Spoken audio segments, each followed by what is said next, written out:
Good morning, dear student. This is your science class. Today we start chapter number 11, push and pull. What is push and what is pull?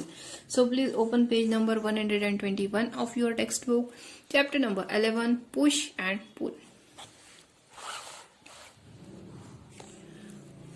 We eat food to get energy. This energy is used by us to do various kind of work.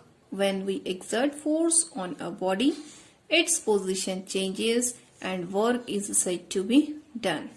So we eat food to get energy. As we have already studied in the first chapter, we get energy from the food that we eat, and that energy we use to do various things such as playing, studying, etc.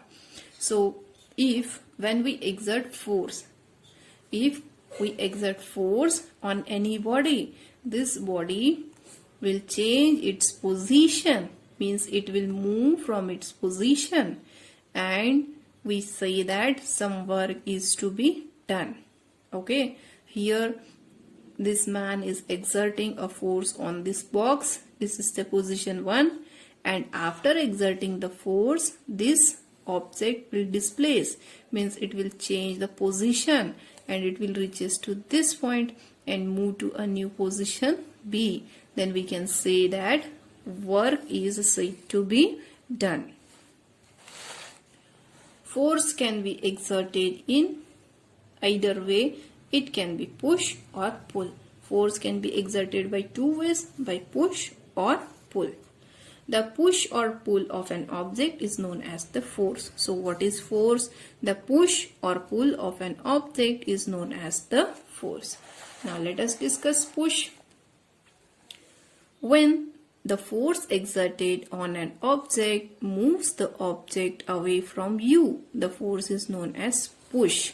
So what is push? When the force is exerted on an object, if it moves the object away from you, means it will take the object away from you, that force is known as the push. When you push the cart, it moves forward away from you. Look at here in this diagram here, this boy is pushing, means it will push the cart and this cart will move away.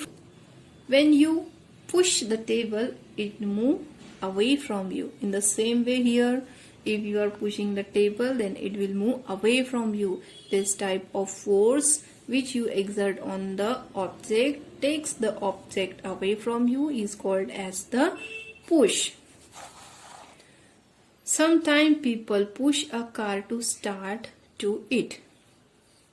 Look at here, these people are applying a push force, means they applying a force to move object away from them.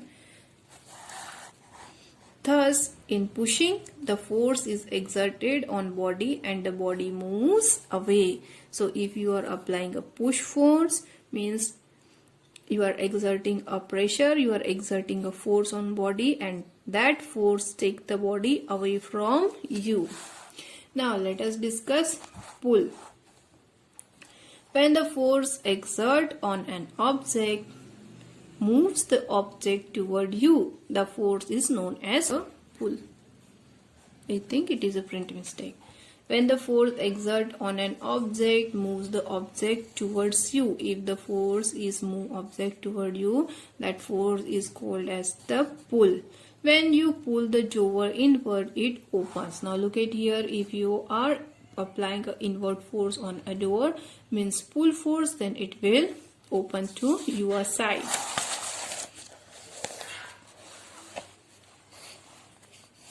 When you pull the chair, it comes near to you, means pull always take object near to you.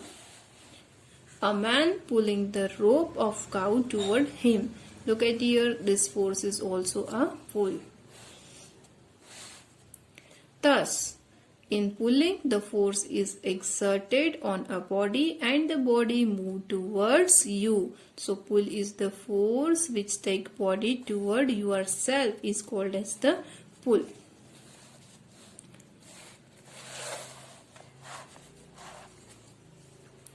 Some common example here.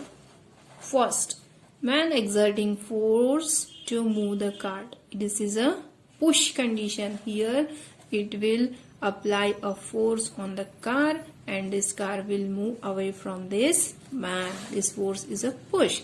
In the similar manner, here the man exerting force to move the car. Here he tie a rope and try to pull toward himself. Means this type of force is a pull force. Okay.